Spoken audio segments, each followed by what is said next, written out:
Bueno, continuando con nuestras entrevistas a especialistas en el área de la oncología, en nuestra serie de Hablemos de Cáncer, organizado por la Facultad de Medicina de la Universidad Central de Venezuela en colaboración con la Sociedad Venezolana de Oncología, hoy vamos a hablar de cáncer de colon y para eso contamos con el doctor Rubén Hernández, cirujano oncólogo, jefe de servicio de vías digestivas del Oncológico Padre Machado.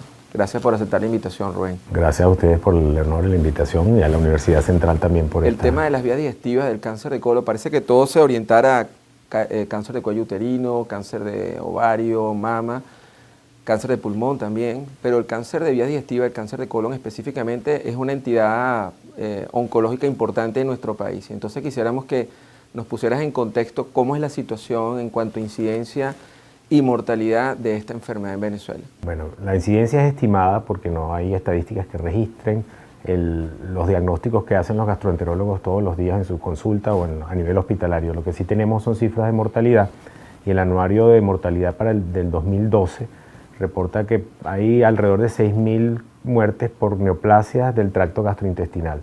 De esas, aproximadamente 3.500 son debidas a cáncer colorectal. Claro. Cuando hablamos de colon, ¿estamos hablando de qué órgano? Estamos hablando del intestino grueso, que comienza a nivel del ilion terminal, del lado derecho del abdomen, incluye todo el colon derecho, el colon transverso, el colon descendente o colon izquierdo y el colon sigmoide. También se incluye en la estadística el recto, que son los últimos 15 centímetros de intestino grueso antes de la desembocadura en el ano.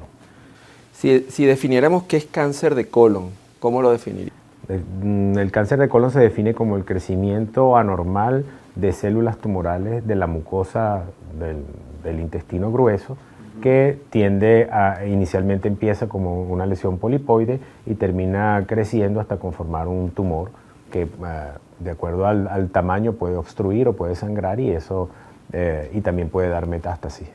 Y eso es lo que lo define como cáncer, la capacidad de dar metástasis al resto de la economía, del organismo. Claro, o sea que el cáncer de colon sí es una entidad importante desde el punto de vista diagnóstico en nuestro país. Sí lo es. ¿Tiene diferencia en cuanto a sexo? Es más frecuente en hombres que en mujeres, con una relación de 3:1. ¿En hombres? En hombres, sí. Y la edad más frecuente de presentación es por encima de los 60 años.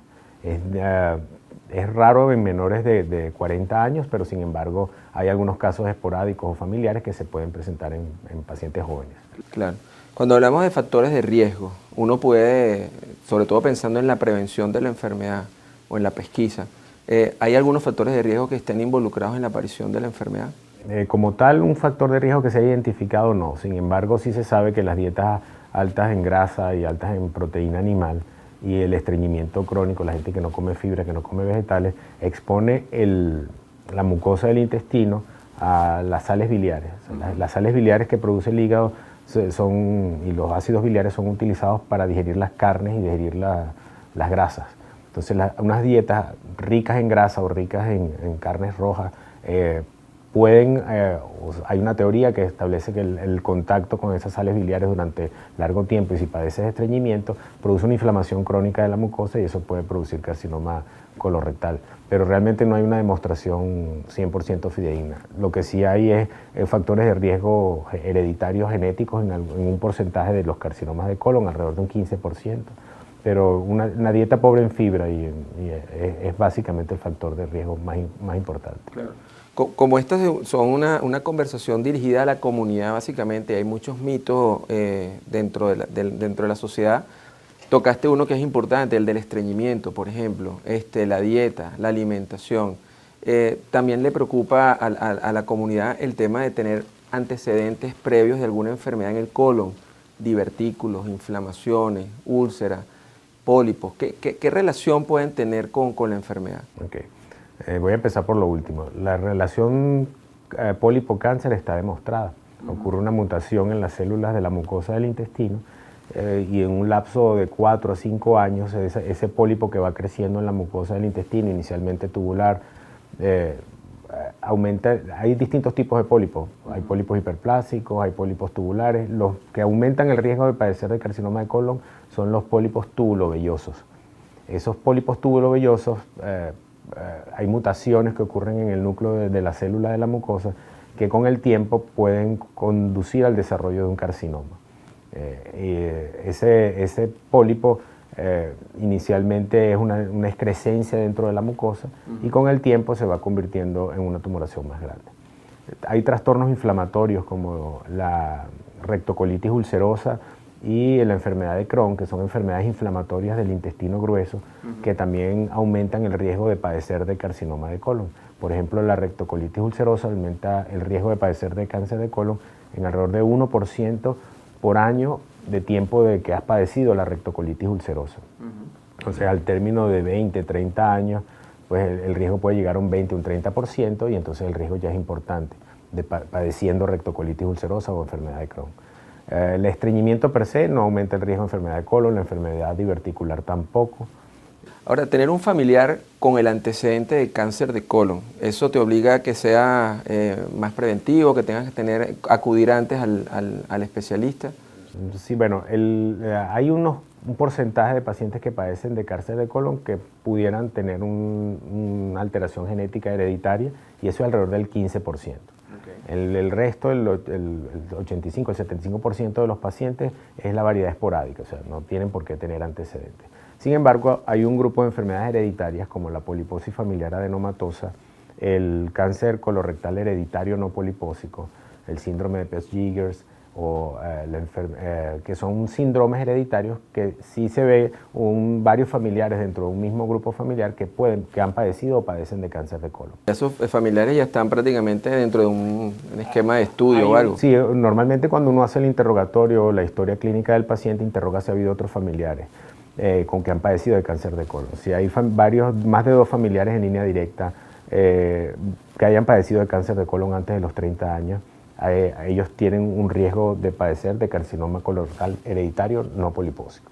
Y pacientes que tienen poliposis juvenil adenomatosa o poliposis familiar adenomatosa sí deben investigarse hermanos, descendientes, empiezan con colonoscopias a edades mucho más tempranas. Por ejemplo, en la poliposis familiar, a los 20 años ya deberían comenzar a hacerse pesquisa con la colonoscopia. ¿A los 20 años? Sí. Los pacientes con cáncer colorectal hereditario no polipósico deberían empezar a los 30 años, mientras que la población en general se le recomienda la primera colonoscopia a los 50 años. Claro. Si hay algo en común en general en las enfermedades oncológicas es que no dan síntomas. Y lo que no queremos es que el paciente tenga síntomas, porque eso ya nos habla de que la enfermedad probablemente esté en un estadio avanzado. Entonces, la recomendación en tu área con respecto a cómo comenzar la pesquisa de cáncer de colon, ¿cuál sería la recomendación? Bueno, ahí hay que considerar 2 cosas, ¿no? Desde el punto de vista poblacional, si vale la relación costo-beneficio hacer colonoscopias masivas a toda la población después de los 50 años. No sé si como política de salud eso sea viable para el Estado. Pero sí se recomiendan a nivel internacional, y la Sociedad Venezolana de Gastroenterología también así lo recomienda, la exploración del colon a los 50 años como primera colonoscopia de pesquisa. Alguien que esté asintomático. Sí. Ahora, por ejemplo, los exámenes de sangre oculta en ese no son tan específicos, alrededor de un 30% de positividad que haya sangre oculta en ese, y debería hacerse un estudio. Hay también un test que no está disponible en el país, pero que sí pronto pienso yo que va a comercializarse, que es la determinación del DNA de células tumorales en una muestra de heces. Y esa prueba aparentemente es bastante sensible y específica, y aquellas personas que tengan ADN de células tumorales en una muestra de heces, pues tendrán indicación de hacerse la colonoscopia. Claro. Pero eso todavía no está disponible comercialmente. Y la recomendación entonces es la colonoscopia a partir de los 50 años. ¿Y hay un límite de tiempo? Se sugiere la reexploración. Si consigue un pólipo, por ejemplo, y es resecado, debe tener un control al año. Pero si la colonoscopia es normal, sin ningún hallazgo, entonces la puedes repetir entre 3 y 5 años después de esa colonoscopia, claro, que es el tiempo en que más o menos un pólipo puede degenerar en un carcinoma. Te pregunto con el tema de la colonoscopia, porque también hay el temor de hacerse una colonoscopia. O sea, en la comunidad a veces se le tiene temor al estudio. ¿Qué novedad puede haber con respecto a la colonoscopia? Primero, ¿qué es la colonoscopia y qué ventajas tiene hacerla, por supuesto? Y si hay alguna novedad con respecto al estudio. Bueno, la colonoscopia es un estudio endoscópico donde se introduce una cámara de video a través del ano y se progresa en un instrumento como flexible hasta el ciego. Debe tener varios requisitos. Primero, el colon debe estar limpio, de manera que el gastroenterólogo puede evaluar toda la mucosa del colon. Segundo, en el informe médico el gastroenterólogo debe reportar que llegó hasta el ciego y exploró todo el colon. No sirve una colonoscopia que nada más llega al ángulo esplénico o que llegue nada más al sigmoide, porque si no se pudo progresar hay que evaluar el colon de otra manera. Ese estudio endoscópico permite grabar video y tiene un canal de trabajo donde se pueden tomar biopsias de pólipos o de cualquier anormalidad que se consiga durante el estudio. Debe ser practicado por un médico especialista en gastroenterología que tenga entrenamiento, y el riesgo de la colonoscopia es alrededor de un 3% de perforaciones, de 1 al 3% dependiendo de la experiencia del operador, y también depende del riesgo de si el paciente tiene estrechez, tiene enfermedad diverticular y otras condiciones médicas asociadas. Claro. Pero la colonoscopia per se es un procedimiento en manos entrenadas de bajo riesgo. Aumenta el riesgo de perforación si hay que hacer algún procedimiento, una resección de un pólipo, una quemadura de algo, entonces ahí sí aumenta el riesgo. Claro, pero lo importante es lo que mencionaste también, la parte técnica, ¿no? del estudio, ¿no? Ahora, hay otras alternativas. Están las cápsulas endoscópicas donde el paciente se puede tragar un microchip y el microchip va emitiendo una señal que va registrando una cámara, una computadora con fotografías cada 15, 10 segundos y puedes hacer fotografías del intestino. Lo que pasa es que hay áreas donde pueden quedar ciegas, donde no se evalúen. Y la otra alternativa es el colon por enema, que es un estudio radiológico donde se introduce contraste a través del ano y se toman radiografías del colon, o la colonoscopia virtual, que es una tomografía con reconstrucción tridimensional del colon y hacen una reconstrucción de imágenes donde permite simular como si fuese una endoscopia. Lo que pasa es que su limitante es el costo y que si hay alguna lesión, la colonoscopia virtual no puede tomar biopsia, tienes que hacer la colonoscopia para tomar la biopsia del pólipo. Claro. ¿Cuáles pudieran ser unos síntomas de atención que deba considerar la comunidad a la hora de pensar en una patología o alguna enfermedad en el colon tipo oncológico? Los dos, el más alarmante es el sangramiento rectal. El paciente que tiene sangramiento, ya sea con las evacuaciones o después de las evacuaciones o sin necesidad de tener relación con la defecación, es porque el sangrado rectal no siempre es hemorroides, puede ser una tumoración o puede ser un pólipo. Entonces, todo paciente con sangrado rectal debe evaluarse. El otro signo de alarma que muchas veces la gente no presta atención es el adelgazamiento del bolo fecal. Esas heces que son como lapicitos, delgaditas o estrechas, sugieren que el colon, que es una víscera hueca como una manga de hacer tortas, si consigue una zona estrecha, pues cuando el colon se contrae y trata de hacer progresar el bolo fecal, a través de una zona estrecha, pues sale como una manga de decorar tortas. Pues esa es muy delgada, esa es acintada, se llama ese síntoma. Y el tercer síntoma de alarma es la anemia y la pérdida de peso. Un paciente mayor de 50 años con anemia o una masa palpable en el abdomen o que viene perdiendo peso debe ser estudiado desde el punto de vista de sus vías digestivas. Claro. Hiciste la colonoscopia, hiciste el diagnóstico de cáncer de colon, siempre debe llevar un estudio histológico, siempre debe tener una biopsia, ¿no? Una biopsia, sí. Claro. ¿Cuál sería el siguiente paso en este paciente? ¿Qué novedad tenemos desde el punto de vista de tratamiento de cáncer de colon en nuestro país? Bueno, primero tienes que saber las etapas. Las lesiones, como en toda el área oncológica, solemos clasificar las lesiones, primero las lesiones tempranas y las lesiones intermedias y las lesiones avanzadas.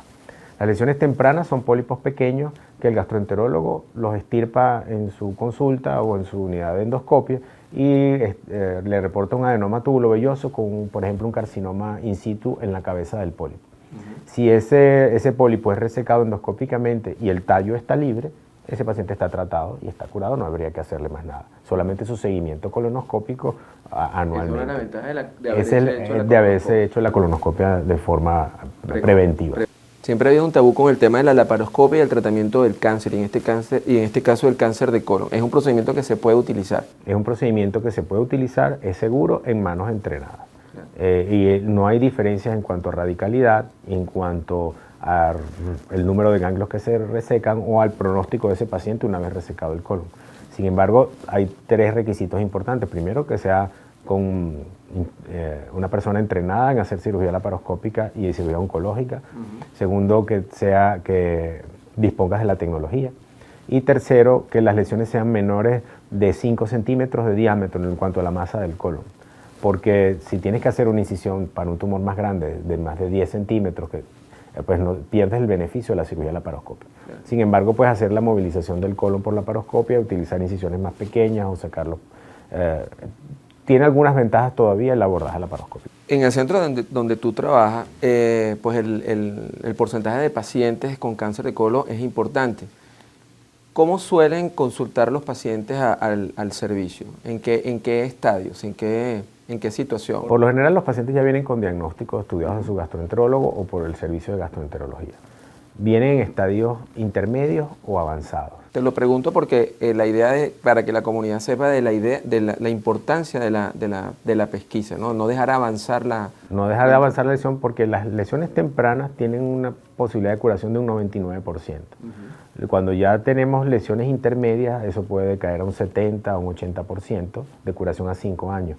Y si son lesiones avanzadas con metástasis o enfermedad a distancia, su porcentaje de sobrevida, puede caer al 20 o al 15%.